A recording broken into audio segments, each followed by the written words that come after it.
একজন মানুষ যিনি কোনো নবী নন, সবার চোখ আমার দিকে, মাশাআল্লাহ, অ্যাপ্রিশিয়েট, সবাই আমার দিকে আবার ভালো করে তাকান।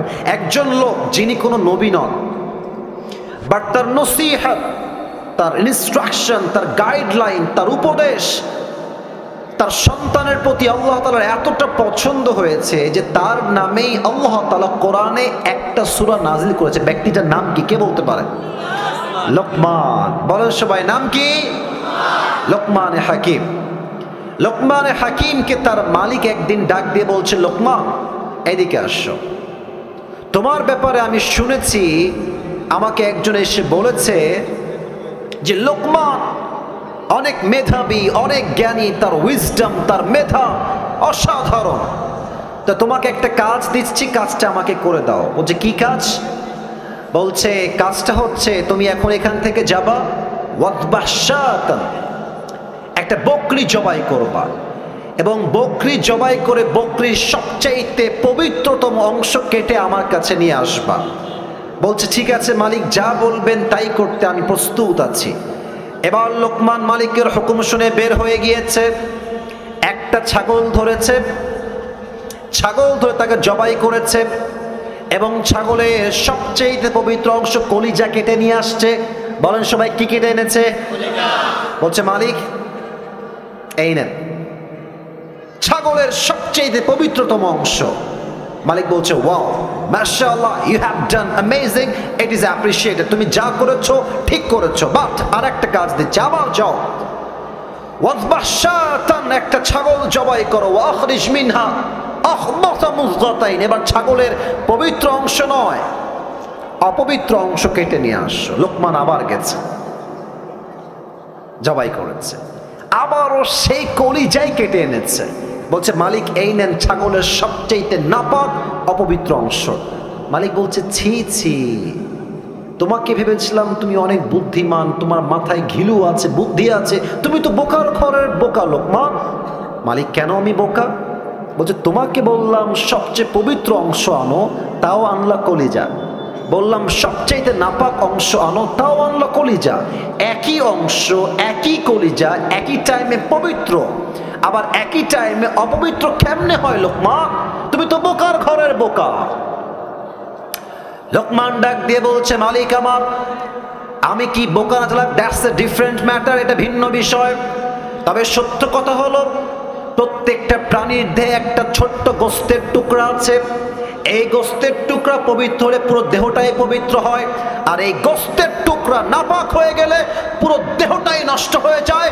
আলা ওয়াহিয়াল কলব, এটার নামই হচ্ছে মানুষের আত্মা, এটার নামই হচ্ছে মানুষের হৃদয়। ঠিক কিনা বলে? তবে একটা নতুন ইনফরমেশন দিচ্ছি সবাইকে।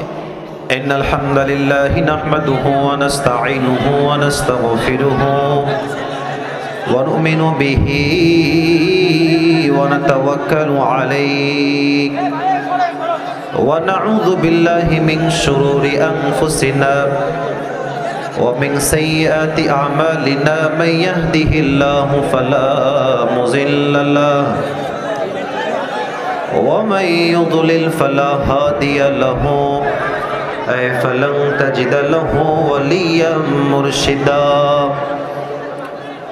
ونشهد أن لا إله إلا الله وحده لا شريك له هو الذي لا ضد له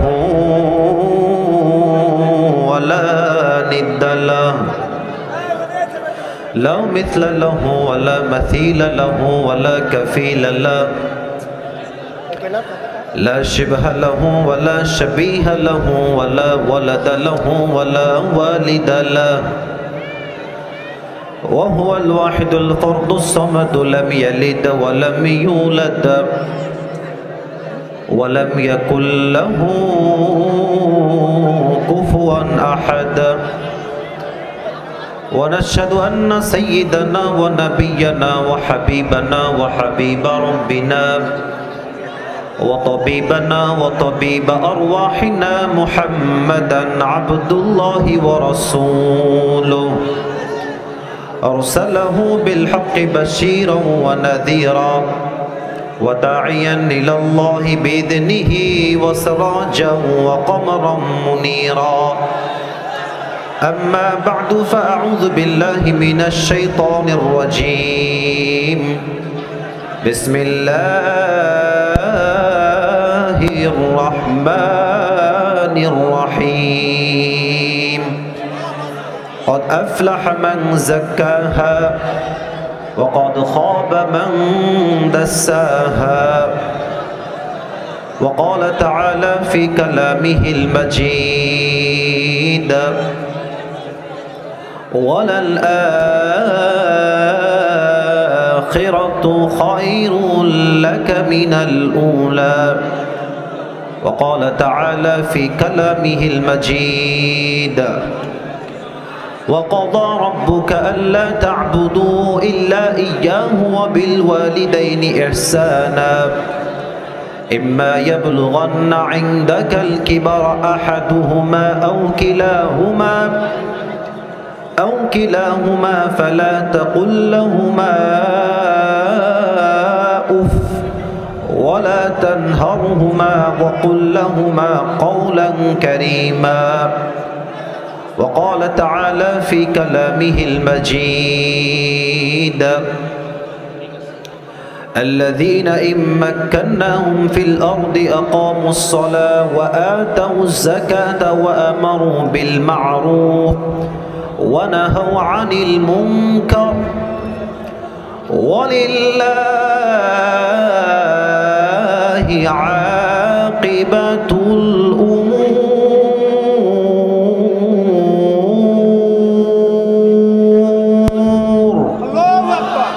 وقال تعالى في كلامه المجيد يا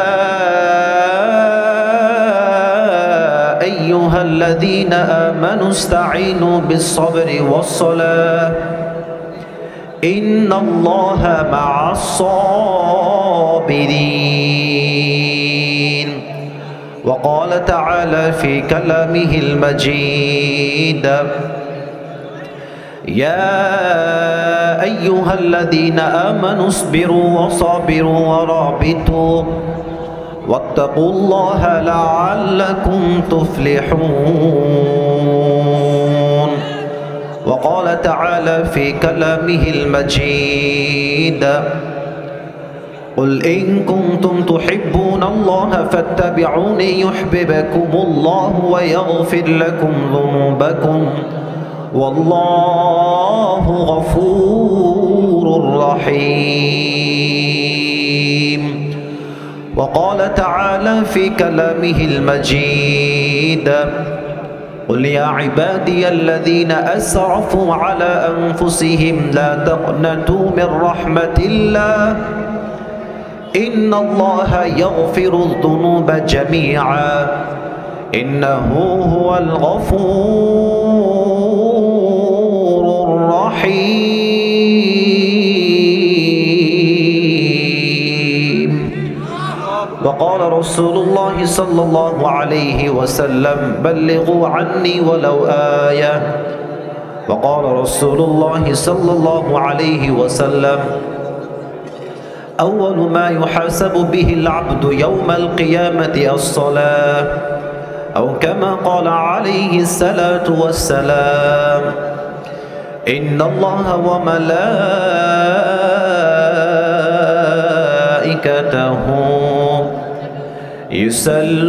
يصلون على النبي يا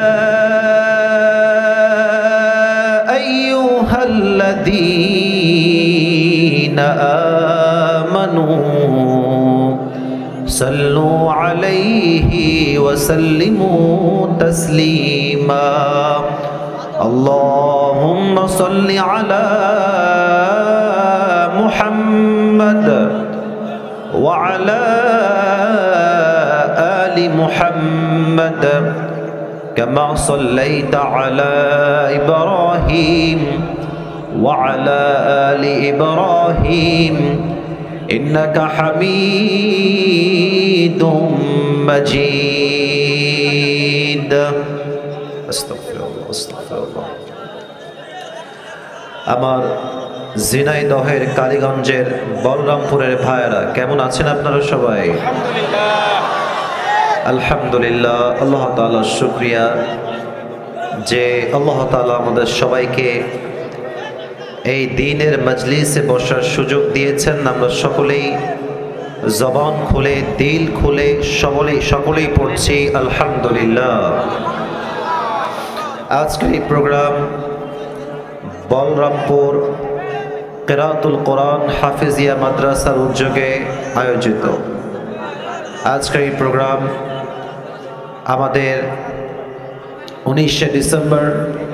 আমাদের এই প্রোগ্রামে আমার পূর্বে কথা বলেছেন প্রিয় ভাই মাওলানা মেহেদি হাসান ফারুকি, আরও কথা বলেছেন মোহাম্মদ মিলন হোসেন। যারাই কথা বলেছেন কোরআন থেকে হাফেজ থেকে কথা বলেছেন, আল্লাহ সকলের কথা অনুযায়ী আমাদের সবাইকে আমল করার তৌফিক দান করুক। আমরা সকলেই দিল খুলে পড়ছি আমিন। না, এটা দিল খুলে আমিন হয় নাই, আবার সবাই বলেন আমিন। আমাদের এই প্রোগ্রামে সভাপতি রয়েছেন আলহাজ মোহাম্মদ আকবর আলী লস্কর। উনি কি এসেছেন? ও, আমার বাম পাশে বসে আছেন মুরব্বী আব্বাজান, মাশাআল্লাহ। আল্লাহ তাআলা আমাদের সভাপতি সাহেবকে পরিপূর্ণ শেফায়ে আজলা কামিলা দান করুক, পরিপূর্ণ নেক হায়াত দান করুক। আমরা সকলেই মন খুলে পড়ছি আমিন। আমাদের মাহফিল পরিচালনা রয়েছেন আরিফিন উজ্জ্বল ভাইজান, আরও স্থানীয় ওলামা ইকরাম রয়েছেন। আরিফিন উজ্জ্বল ভাইকে আপনি, মাশাআল্লাহ, আমার ডান পাশে বসে আছে আমার প্রিয় ভাই আরিফিন উজ্জ্বল ভাইকে আল্লাহ তাআলা ইসলামের একজন একনিষ্ঠ খাদেম হিসেবে, একনিষ্ঠ ইসলামের সৈনিক হিসেবে কবুল এবং মঞ্জুর করে নিক। আমরা সকলেই মন খুলে পড়ছি আমিন। আমি শুরু থেকেই দেখতে পাচ্ছি যে পরিবেশ অনেকটাই বিশৃঙ্খল। বাম থেকে ডান থেকে যে যার মতো চাচ্ছে, কথা বলছে, চিল্লাচ্ছে। আমি চাইলে কাউন্টার দিতে পারতাম, চাইলে খুব বাজেভাবে ধমক দিতে পারতাম, বাট আমি ধমক দিই না। কারণ হচ্ছে আমি ভালোবাসি যুবক ভাইদেরকে, যুবক ভাইরা আমাকে ভালোবাসে যুবক ভাইরা। তো আমার জায়গা থেকে আমি কোনো রুড বিহেভ করতে চাই না, ধমক দিতে চাই না। তবে একটা কথা, তোমরা যারা এখানে আছো তোমরা একটু পেছনের দিকে বসে যাও, ওদের দেখতে সমস্যা হতে পারে। পেছনে যাও, হালকা পেছনে যেতে হবে। পেছনে কোনো জায়গাই নাই। হায় হায়, কত লোক বসেছেন আপনারা? আচ্ছা, মোটামুটি চেপে বসলে হবে। বক্সের পাশে বসলে সাউন্ড আসতে প্রবলেম হবে। তুমি হয় ফাঁকে যাও, নয় আমার পেছনে আসতে পারো, কারণ এখানে বক্স থেকে সাউন্ড আসতে আমার প্রবলেম ফেস হতে পারে। আচ্ছা, আর এই মোবাইলগুলো দেখতে কোনো সমস্যা হচ্ছে আপনাদের? হ্যাঁ, এটা সাইড করতে হবে, ওটা ওই সাইডে দাও না। যুবকদের দেখতে সমস্যা হলে এটা সহ্য করা যাবে না, সাইডে দিতে হবে। ওইটাও সাইডে দেন, ওইটাও সাইডে দেন। এটা জরুরি না, যুবকদের দেখাটা জরুরি। একটু সাইড না। আমি আপনাদের পক্ষে বলছি তা না। ব্যাপারটা হচ্ছে যে পুরো বছরে একটা দিন মাহফিল, আমি থাকবো মাত্র 1-1.5 ঘন্টা। যদি আপনি আমাকে দেখতেই না পারেন তাহলে সারা জীবন আফসোস থেকে যাবে। আজকে আমি চাই না কোনো বিশৃঙ্খলা হোক, আমি চাই না আমাকে দেখতে কোনো অসুবিধা হোক। একদিন এসেছি, কবে আবার আসবো এ তো সির্ফ আল্লাহ কো মালুম হ্যায়। তো আমরা চাই আজকের মাহফিলটা আসছিও ভালোবাসা নিয়ে বিদায় নিব আমরা সবাই। বলেন সবাই ইনশাআল্লাহ। আমার যুবক ভাইরা কেমন আছেন আপনারা সবাই? আলহামদুলিল্লাহ। আপনারা সবাই একবার ডানে বামে তাকান, সবাই তাকান। আচ্ছা, এবার আমার দিকে তাকান। আমি যা বুঝতে পারতেছি আজকের মাহফিলের সিচুয়েশন, আমার যে অবজারভেশন, আমার যে পর্যবেক্ষণ আমাকে বলছে যে আজকের মাহফিলে যত অডিয়েন্স এসেছে, if I am not making any mistake, যদি আমার কোনো ভুল না হয়, 90 ভাগ নয়, 95% যুবক ভাইরা আজকে মাহফিলে এসেছে। মাশাআল্লাহ। ইসলামের বিজয় যে সুনিশ্চিত, ইসলামের বিজয়কে রুখে দেওয়ার সাধ্য যে কারো নাই, আজকে ঝিনাইদহের মাটিতে যুবক ভাইরা তার চাক্ষুষ প্রমাণ। যুবক ভাইরা, আমরা আগে যখনই কোনো হক কথা বলতাম আমাদেরকে ট্যাগ দেওয়া হতো রাজাকার, জঙ্গিবাদ, মৌলবাদ। তো যদি কোনো বাপের বেটা থাকেন, এখন আসেন, খেলা হবে। মিয়া, আমাদেরকে জঙ্গিবাদ বলে এখন একবার গালি দিলে পিঠের চামড়া একটাও থাকবে না। যুবক ভাই, The time has totally changed. সময় পরিবর্তন হয়েছে।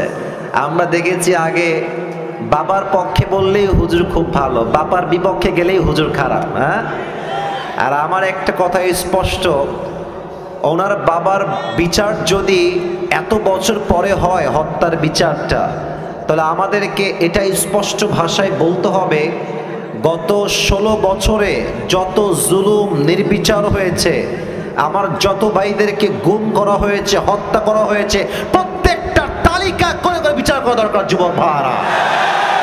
আমরা এই দেশে ইনসাফ ভিত্তিক রাষ্ট্র চাই। তবে হ্যাঁ, কিছু কথা আপনাদের সবাইকে জিজ্ঞেস করতে চাই। যদি ইমানের জোর থাকে বলবেন, যদি ইমানটা খুবই দুর্বল হয় কথা বলবেন না। বলেন সবাই, আজকের মাহফিলে কথা শুনতে কোনো ভয় লাগছে আপনার? আমরা ঝিনাইদহের সন্তান, আমরা কাপুরুষের সন্তান নই, আমরা সব বীর পুরুষের সন্তান। আমাদের কথা একটা, আল্লামা দেলোয়ার হোসেন সাইদি হুজুরের নাম শুনছেন না আপনারা সবাই? হুজুর বলতেন যে বিড়ালের মতো 500 বছর বেঁচে থাকার কোনো দাম নাই, সিংহের মতো 1 ঘন্টা গর্জন দিয়ে আমরা বাঁচতে চাই। আমি আজ খুব তিতা সত্য কথা আমার ওয়াজের ভূমিকায় বলবো, অনেকের হজম করতে একটু কষ্ট হবে, তাই আগে একটু ঢোক গিলে না, পরে গিয়ে যেন বললেন না যে আসিফ হুজুর খুব লোকটা সুবিধার না। আসলে কথা হচ্ছে, হক কথা বরদাস্ত করার মতো যোগ্যতা সবার থাকে না। আমি কিছু তিতা হক কথা বলছি। প্রথম কথা, এখানে এই কথা বলে কেউ ওখানে না, হাসি না, একদম হাসি না। না, ঝিনাইদহের মানুষ ভালোবাসার জায়গা ভালোবাসা, আদবের জায়গা আদব। এটা মাছের বাজারের তাফসীর প্রোগ্রাম। আপনি ইচ্ছা মতো ওখান থেকে যে কেউ ডাকতে পারবেন না, প্লিজ বোঝার চেষ্টা করেন। এখানে অনেক মিডিয়া আছে, এটা কালকে বদনাম হয়ে যাবে, মেহেরবানি করে। আমি আপনার পায়ে হাত রাখলাম, যান, এর চেয়ে বড় বিনয়ী আমি আর হতে পারছি না। পায়ে হাত রাখলাম, কিপ কোয়াইট, একদম চুপ থাকেন। আমি যা বলি মনোযোগ দিয়ে শোনেন। 1 নাম্বার কথা, এখানে অনেক দলের ভাই থাকতে পারেন, অনেক দলের লোক, যে কোনো দলের লোক হতে পারেন। আমি আসিফের কিছু কথা আছে, এটা হচ্ছে আমার ব্যক্তিগত চিন্তা। I hope you will go to agree, আপনারা একমত হবেন বলে আমি আশা রাখছি। নাম্বার 1 কথা হচ্ছে, দেশটা আগে স্বাধীন ছিল না, দ্বিতীয়বার দেশটা আমরাই স্বাধীন করেছি, ছাত্র জনতা এটাকে স্বাধীন করেছে। আমরা ঠিকটা আপনি পয়েন্টে বলেন, এখন আপাতত চুপ থাকেন, যে পয়েন্টে বলবেন সেই পয়েন্টে বুঝে বলবেন। আমরা দেখেন, শহীদ আবু সাইদের নাম শুনেছেন না আপনারা সবাই? আচ্ছা বলেন তো, শহীদ আবু সাইদ কি কাউকে আগ বাড়িয়ে গুলি করতে গেছে? এবার কথা বলতে হবে, গুলি করতে গেছে? কাউকে মারতে গেছে? আমাদের স্লোগান ছিল কি, যে আমরা কোটার সংস্কার চাই, that's it and nothing else. এটাই আমরা চাই, এটাই স্লোগান ছিল ফার্স্টে। বাট যখন শহীদ আবু সাইদের বুকে গুলি চালানো হলো, মনে হলো যে পুরো দেশের প্রত্যেকটা যুবকদের হৃদয়ে গুলি চালানো হয়েছে, যুবক ভাইরা। তখন ছাত্র জনতা আর ঠিক থাকতে পারে নাই, তখন স্লোগান হয়েছে একটা, নয় শহীদ হব, নয় শহীদ থেকে আমরা নামাই ছাড়বো, ঠিক কিনা বলেন? তো 1 নাম্বার যে কথাটা, সেটা হচ্ছে আগামীতে আবার একটা সরকার গঠন হবে। যদিও এখন একটা সরকার আছে আমরা জানি, বাট এটা সাময়িক, সামনে একটা ভোট হবে। আমি আসিফের চিন্তা, এটা আপনারা একমত হবেন বলে আমি আশা রাখছি। আগামীতে আমরা কোনো নারী নেতৃত্ব এই দেশে দেখতে চাই না। পেছনে কিছু ভাই ঠিক বলেন না, আপনারা কি দ্বিমত না একমত? আমরা কোনো নারীকে প্রধানমন্ত্রীর চেয়ারে দেখতে চাই না, আমরা পুরুষকে ক্ষমতায় দেখতে চাই। 1 নাম্বার কথা, নারী দেখতে চাই না। 2 নাম্বার কথা হচ্ছে, পুরুষ চাই ব্যাপারটা এরকম না, পুরুষ কোনটা চাই এটা আপনাকে বুঝতে হবে। আমরা কেমন পুরুষ ক্ষমতায় দেখতে চাই? আমরা এমন একজন পুরুষকে প্রাইম মিনিস্টার হিসেবে দেখতে চাই, যিনি প্রধানমন্ত্রীও হবেন এবং তার যোগ্যতা হবে এতটা হাইলি কোয়ালিফাইড, তিনি একই টাইমে প্রধানমন্ত্রীও হবেন এবং তার যোগ্যতা হবে এতটা হাইলি কোয়ালিফাইড যে তিনি একই টাইমে প্রধানমন্ত্রীর চেয়ার থেকে লিডও করবেন, আবার জাতীয় মসজিদ বাইতুল মুকাররমে দাঁড়িয়ে জুমার খুতবা দেওয়ার যোগ্যতাও রাখবেন। আপনারা কি দ্বিমত না একমত? 3 নাম্বার কথা, এটা বলে আমি আমার এই কথার টার্মসটা শেষ করে ফেলছি। 3 নাম্বার কথা, শুধু নেতৃত্বের চেয়ারে বসলেই হবে না। ইসলাম যেই বিধানকে প্রতিষ্ঠিত করতে বলেছে সেটাকে প্রতিষ্ঠিত করতে হবে। বাতিল পক্ষ তো রাগ করবেই, আমাদের পাশের দেশ ভারত আমাদের সবচেয়ে বড় শত্রু দেশ যুবক ভারত। আচ্ছা, এদের যে সাংবাদিকগুলো আছে এসবগুলো হকার মনে হয় আমার কাছে। একটা আছে দেখবা, বাংলাদেশ আর থাকবে না, একে দেখলে মনে হয় যে এই বেটা গুলিস্তানে আন্ডারপ্যান্ট বিক্রি করলে বেশি বানাবে যুবক ভাই। আর একে দেখে কেমন যেন আমার হিজড়া মনে হয়। হিজড়া দেখবা কথা বলার আগেও ঢং দেয়, মাঝেও ঢং, শেষেও ঢং, আরো কেমন যে তিরিং বিরিং করে একবার ওই দিকে, আর এমন একটা ভাবে সাংবাদিকতা করে, নিউজ রিপ্রেজেন্ট করে, মনে হয় দ্বিতীয় বিশ্বযুদ্ধ লেগেই গেল। আর কি বলছে, আমি আজকে অভিমান করেছি, আমি কোনো কথা বলবো না। বেটা, বাংলাদেশি তোর বাপের সম্পদ নাকি রে বেটা? এটা হাজার মায়ের ইজ্জতের বিনিময়ে দেশটা আমরা স্বাধীন করেছি না দয়ের মায়েরা। চট্টগ্রাম নেই বা হ্যাঁ, মামুর বাড়ির আবদার। এই দেশের 1 ইঞ্চি মেটি আমার কলিজার টুকরা মাটি যুবক ভাড়া। এই দেশের 1 ইঞ্চি মাটি ভারতের ডানের কাছে ছাড়া হবে না, ঠিক কিনা বলে? 3 নাম্বার কথা, আল্লাহর হুকুমকে এই জমিনে, আল্লাহর রাজকে এই জমিনে কায়েম করতে হবে। কেমনে করবেন? যত বিচার আছে আল্লাহর কোরআন দিয়ে হবে। কথা একমত না দ্বিমত? আচ্ছা, আমি ছোট্ট একটা এক্সাম্পল দেই, যেহেতু কথা শুরু হয়ে গেছে, কথা না বললে তো পেটের ভাত হজম হবে না আমাদের। আচ্ছা ভাই, আপনি একটু দাঁড়ান তো। না, ধমক দিব না। ভাইজান, আপনার নাম কি? সজীব ভাই। একটু সবাই দিকে তাকান তো। সজীব ভাই, ভাইকে দেখেন। 1 সেকেন্ড দাঁড়ান, আপনি 10 সেকেন্ড দাঁড়ালেই হবে। আমার ভাইয়ের নাম সজীব। ভাইজান, আপনি বসে পড়ান। আচ্ছা, আজকে ভাইকে আমি ওই সাইডে নিয়ে গিয়ে, আপনি উল্টা বললে বলছেন ভাবে, তাই না? আপনার হাত ঠ্যাং কেটে ফেলবো আজকে। ঠ্যাং কেটে ফেললাম, কথার কথা, একটা ক্ষোভে সজীব ভাইয়ের ঠ্যাং কেটে ফেললাম। বলেন তো কি কাটলাম? আরে ভাই, ঠ্যাং মানে পা। ঠ্যাং মানে কি? পা। তো কালকে আমাকে জেলখানায় দেওয়া হলো। ঝিনাইদহের যেই বিচারের কাঠগড়া জেলা আদালত, আমার বিরুদ্ধে সিদ্ধান্ত নেওয়া হলো বিচার অনুযায়ী, আমাদের যে সিস্টেম আছে সেই হিসেবে, যে আসিফ হুজুর ঝিনাইদহের কালীগঞ্জের একজন যুবক, তার নাম হচ্ছে সজীব, তার পা কেটে ফেলেছে। এখন আমাদের দেশের যেই তথাকথিত নিয়ম আছে সেই অনুযায়ী আমাকে দণ্ড দেওয়া হলো, যে আসিফ হুজুরের 1 লাখ টাকা জরিমানা দেওয়া হলো আর 1 বছরের জেল। For an example, it is just an example and nothing else, just উদাহরণ দিচ্ছি। 1 বছরের জেল আর কয় লাখ টাকা জরিমানা? আরে ভাই সবাই বলেন, সবাই কয় লাখ টাকা জরিমানা? 1 লাখ। আচ্ছা, কোনো একটা জিনিসের ওজন ঠিক আছে কিনা এটার জন্য আমরা একটা জিনিস দিয়ে মাপ দিই, এটার নাম কি পাল্লা? কথা না বললে কারে ওয়াজ করি? কি পাল্লা? দাড়ি পাল্লা। তো মিজানকে আপনি নেন, দাড়ি পাল্লাকে ওঠান, ডান পা, ওর যে পাটা আমি কেটেছি ওর পাটা আপনি দাড়ি পাল্লার ডান দিকে দেন। আর আমাকে যে 1 লাখ টাকা জরিমানা করা হয়েছে 1 লাখ টাকা নেন, আর 1 বছরের জেল বাম দাড়ি পাল্লায় রাখেন। তাহলে এদিকে সজীবের ডান পা, আর এদিকে আমি আসিফ হুজুরের 1 লাখ টাকা আর 1 বছরের জেল। টান দেন তো, সমান সমান হবে? সমান সমান হবে? হবে না।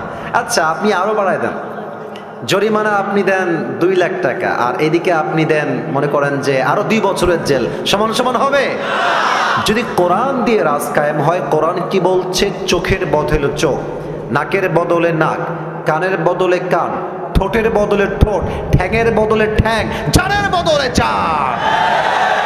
ওর ঠ্যাং যে আমি কেটে ফেলেছি, ওর ঠ্যাংটা ডান পাল্লায় দেন, আর আমার ঠ্যাংটাও কেটে ফেলেন, বাম পাল্লায় দেন, টান দেন, দেখবেন সমান সমান হয়ে গেছে। তাহলে এই দেশে যদি আপনি ইসলামের রাজ কায়েম করেন, কোরআনের রাজ কায়েম করেন, পুরো দেশটাই সোনার দেশ হয়ে যাবে। আমার 2 বছর আগে আল্লাহ তাআলা আমাকে উমরাহ করার একটা সুযোগ দিয়েছেন, আলহামদুলিল্লাহ। আমি নবীজির রওজায় গিয়েছি, মক্কায় গিয়েছি, মদিনা আমি ভিজিট করেছি। তো আমার এখনো মনে আছে, মদিনায় যখন আমি গেলাম ফর দ্য ফার্স্ট টাইম, তখন বাজে রাত 2টা বা 3টা। আমি এয়ারপোর্টে ল্যান্ড করেই মদিনায় চলে আসছি নবীজির রওজার সামনে। এই সোনামণি বসো বসো বসো, এ নতুন নাকি রে, এখনো যাইতেছে, বসে বসো, না না না যাওয়া যাবে না, বসো, ওয়াশরুম সব পরে হবে, বসো, ওকে ধরে বসো, না না না এত সোজা, আর বাড়ি কোথায় রে, আর বাড়ি কোনে ভাই, বসো ভাই, ওনে বসো ভাই, কোনে যাওয়া যাবে না ভাই, বসো, সবাই একটা কাশি দেন, কি সাহস রে, তাফসীর শুরু করলাম না উঠে যাচ্ছে রে, সবাই একটা তাকবীর দেন, লিল্লাহি তাকবীর।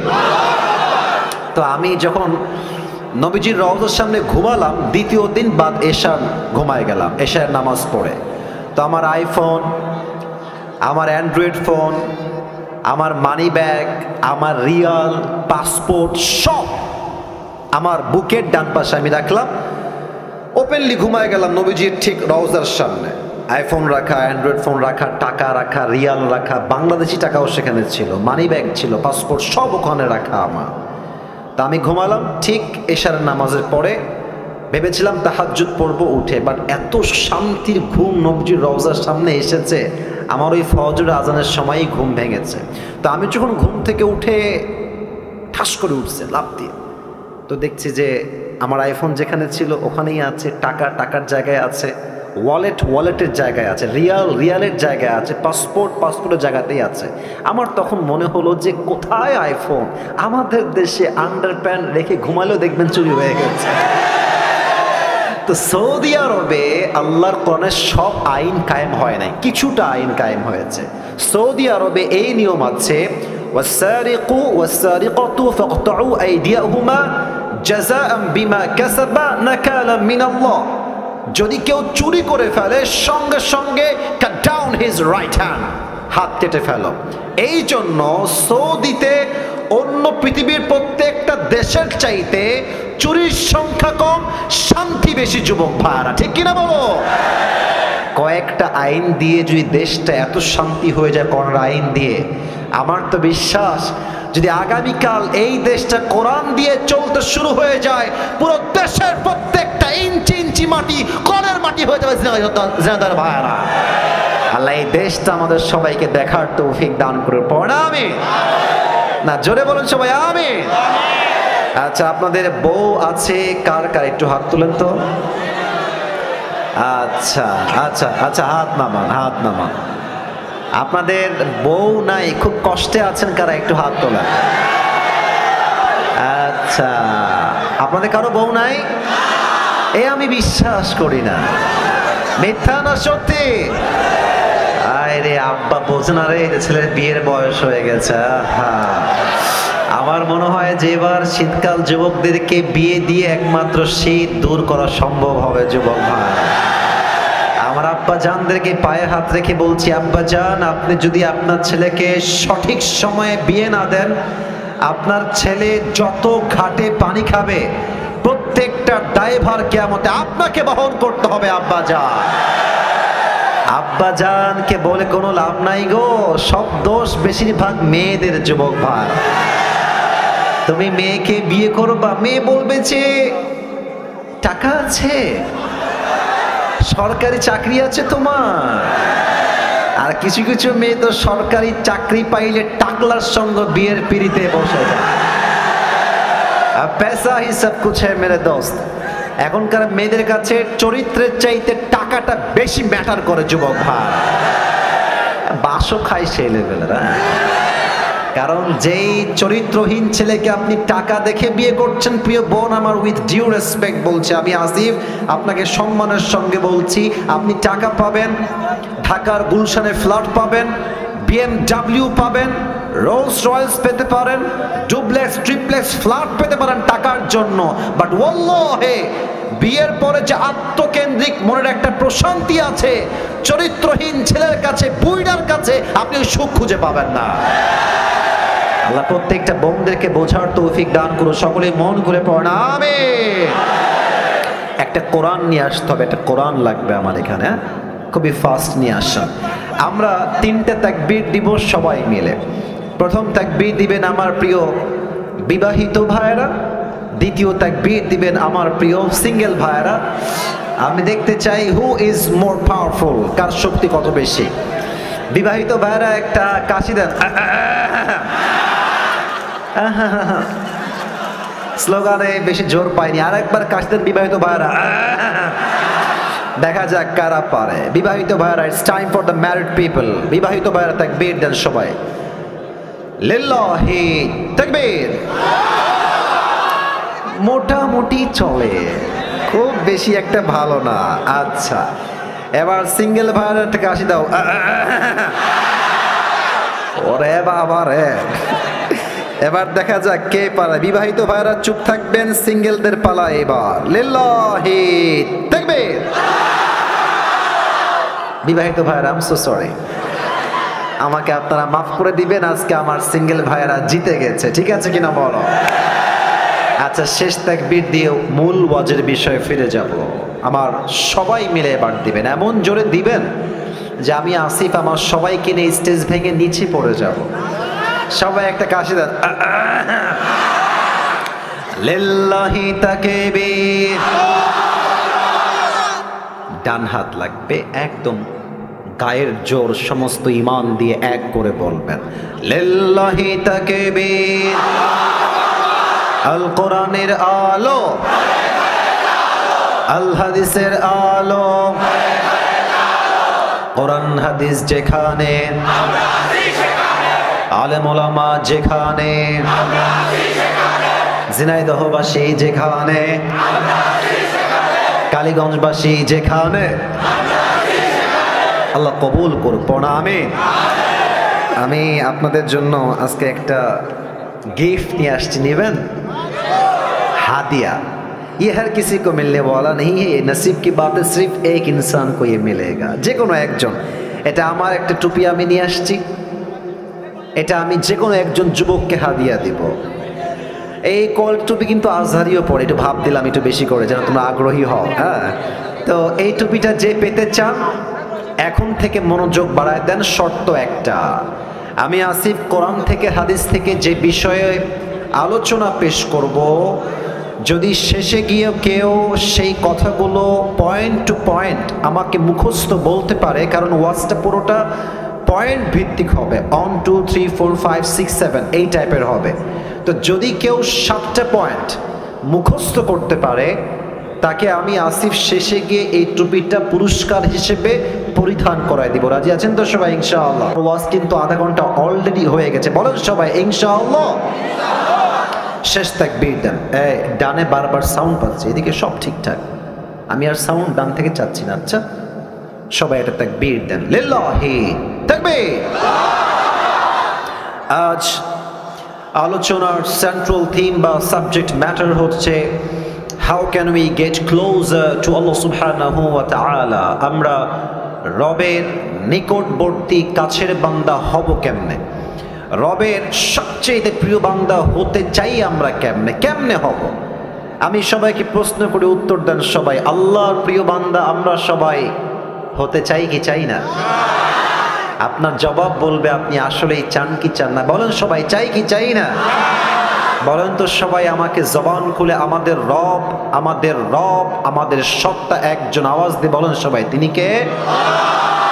আল্লাহ আমার রব। বলেন সবাই, আল্লাহ আমার রব। দমে দমে তনু মনে তারি অনুভব, তোমার দুনিয়াতে আমি যেদিকে তাকাই অথই নিয়ামতে ডুবে আছি সবাই। পাখ পাখালির কণ্ঠে শুনি তাসবিহ কল রব, তাসবিহ কল রব। আল্লাহ আমার রব, এই রবই আমার সব। রবকে আপনারা সবাই পাকিস্তানের একজন টপ ফেমাস স্কলার, তার নাম হচ্ছে মাওলানা তারিক জামিল। অনেকে আপনারা দেখেছেন, তাকে আপনারা শুনেছেন। ওনার একটা কথা আমি আসিফের কলিজায় গিয়ে আঘাত লেগেছে, আমি এটাকে লিখে রেখেছিলাম, আজ আমি কোট করার ট্রাই করছি। ফার্স্ট অফ অল এটাকে আমি উর্দু ভাষায় বলবো। ভাই, লোকের জায়গা এমনিতেই নাই, ওখানে এসে আবার ঠাসা করলে হবে? জায়গা নাই তো ভাই, দাঁড়ায় থাকতে পারলে দাঁড়ায় থাকেন, নয় আবার গ্যাদারিং হবে, মেহেরবানি করে সবাই আমার চোখে চোখ রাখেন। মাওলানা তারিক জামিল হচ্ছে একজন top famous scholar, he is from Pakistan. উনি রবকে পাওয়ার ব্যাপারে ছোট্ট একটা বাক্য বলেছেন। আমি জাস্ট সেই বাক্যটা প্রথমে উর্দুতে কোট করছি, then I will translate in Bangla and then আমি বাংলায় তর্জমা করব। মাওলানা তারিক জামিল বলেন, जिसे अल्लाह मिला और दुनिया में उसे कुछ भी ना मिला फिर भी उसे सब कुछ मिला, और जिसे दुनिया में अल्लाह ना मिला और सब कुछ उसे मिल गया फिर भी हकीकत में उसे कुछ भी ना मिला। जे अल्लाह के पेलो और दुनियार किछुई से पेलो ना तबुओ जेन से सबई पेलो, और जे अल्लाह के पेलो ना दुनियाते टाका पयसा बाड़ी गाड़ी स्टैटस मर्यादा सब पेलो, बट अल्लाह ना मिला तो कुछ भी ना मिला। अल्लाह के जे पाए नाई दर हकीकत वास्तवे से किछुई अर्जन करते पारे नाई, ठीक कि ना बोले? अल्लाह ताआला बोलेन, वल्लदीना जाहादू फीना लनहदियन्नहुम सुबुलाना। सूरतुल आनकाबूतेर सर्वशेष आयात 21 নম্বর পারা 3 নম্বর পৃষ্ঠায় আল্লাহ তাআলা বলছেন, যেই বান্দা আমি আল্লাহ রাব্বুল আলামিনকে পাওয়ার জন্য চেষ্টা করে, যেই বান্দা আমাকে পাওয়ার জন্য এক রাস্তা দিয়ে দৌড়ায়, আমি আল্লাহ রাব্বুল আলামিন আমাকে পাওয়ার জন্য তার জন্য অসংখ্য অগণিত রাস্তা খুলে দেই। কোন সুবহানাল্লাহ। আল্লাহ নিজেই আপনার জন্য রাস্তা খুলে দিবে। এটার জন্য আমরা আজ 7টা আমলকে কোরআন থেকে হাদিস থেকে হাইলাইট করব। বলেন সবাই কয়টা? একটু জোরে বলেন ভাইরা, বলেন সবাই কয়টা? 7টা। আমি শুরু করছি 1 থেকে। 1 নাম্বার, এখানে কি আছে? হৃদয়। বলেন সবাই এটার নাম কি? প্রথম শর্ত, আল্লাহকে পেতে চান, প্রথম শর্ত এটাকে পরিষ্কার করতে হবে। Clean your heart.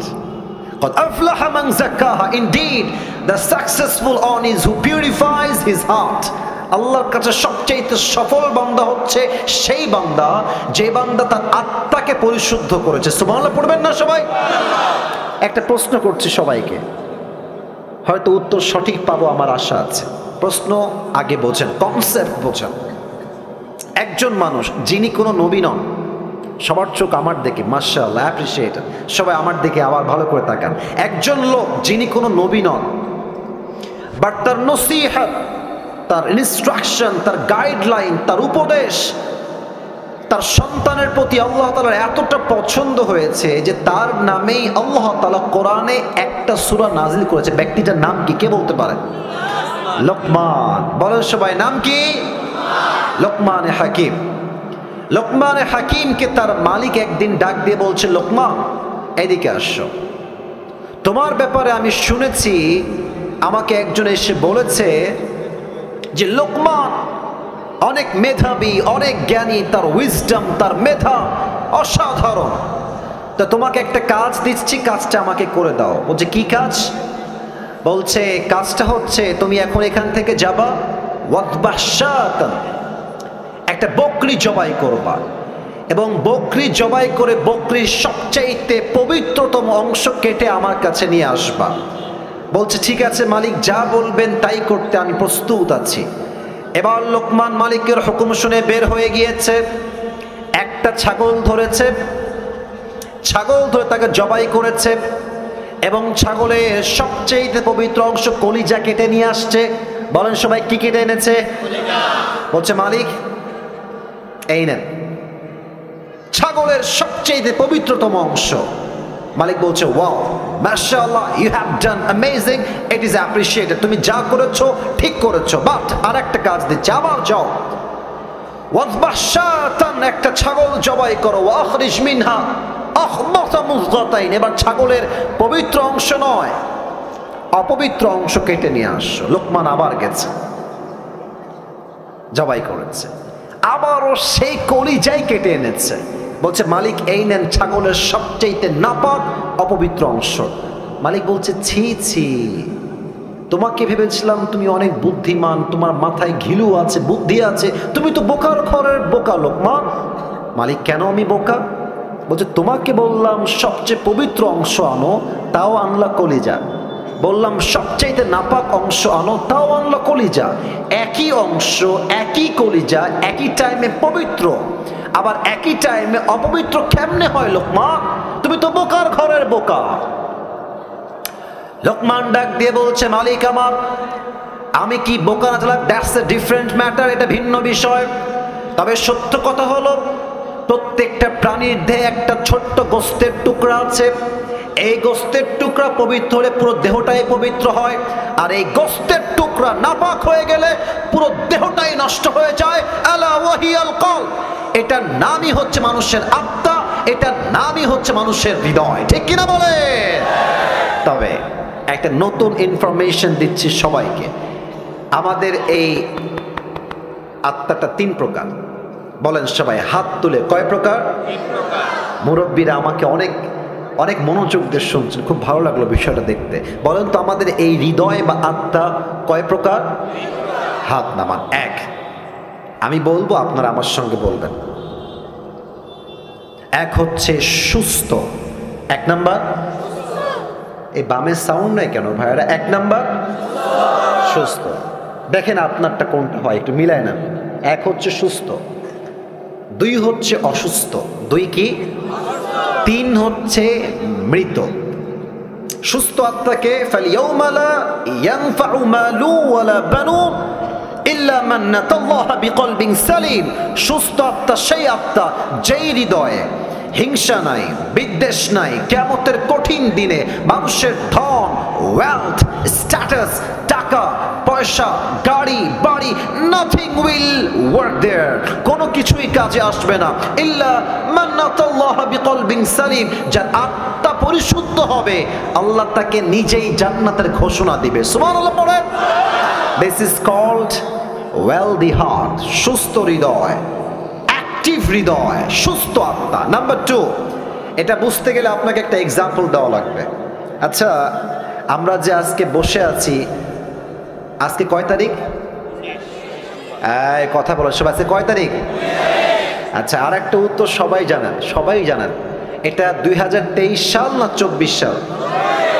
24 সাল। আচ্ছা, আপনাদের ঝিনাইদহে মেডিকেল আছে না? আরে ভাই কথা না বললে তো ওয়াজ হয় না। মেডিকেল আছে না? হসপিটাল আছে না? ক্লিনিক আছে না? ডাক্তারের চেম্বার আছে না? আচ্ছা, আপনাদের সবাইকে আজ আমি নিয়ে যেতে চাই 100 years ago back, 100 বছর আগে, 1924 সাল। কত বছর আগে? 100 বছর আগে। ভাবেন তো, 100 বছর আগে এখন যে মেডিকেল আছে, কলেজ আছে, হসপিটাল আছে, আগে কি এরকম মেডিকেল কলেজ হসপিটাল ছিল যুবক ভাইয়েরা? না। তখন কি ছিল আমার মুরব্বীরা ভালো বুঝবেন। তখন ছিল কবিরাজ, কিংবা আমরা এটাকে বলি ওঝা। কবিরাজ কিংবা ওঝা। তো মনে করেন যে একজন যুবককে সাপে কেটেছে, এখন সেই যুবকটা কবিরাজের কাছে আসছে, এসে বলছে স্যার আমাকে সাপে দংশন করেছে। এখন তখন তো কোনো মেশিন ছিল না যে কোন সাপ কি বিষ চেক করবে কেমনে।